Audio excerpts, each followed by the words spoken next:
அரோகரா சத்தமா சொல்லுங்க, வாய் விட்டு. வெற்றிவேல் முருகனுக்கு அரோகரா, வீரவேல் முருகனுக்கு அரோகரா, தாயான தெய்வத்திற்கு அரோகரா, தந்தையான தெய்வத்திற்கு அரோகரா.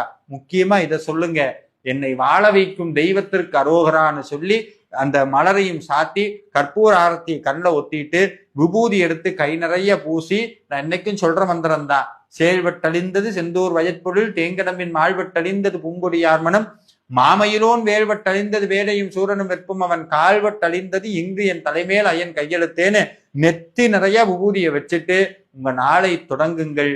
முருகன் உங்க கூடையே இருப்பார். இத காலையிலையும் பண்ணலாம். இதே முறையில ஆபீஸ் வேலையெல்லாம் முடிச்சுட்டு வீட்டுல வந்து மாலையும் பண்ணலாம். ஏதாவது ஒரு சிறப்பு தினம், சஷ்டி கிருத்திகை அப்படின்னா இன்னமும் கொஞ்சம் விஸ்தாரமா 2-3 திருப்புகள் சேர்ந்து படிச்சு, சஷ்டி கவசம் படிச்சு, சண்முக கவசம் படிச்சு எல்லாம் பண்ணலாம். அரோகரா சத்தமா சொல்லுங்க, வாய் விட்டு. வெற்றிவேல் முருகனுக்கு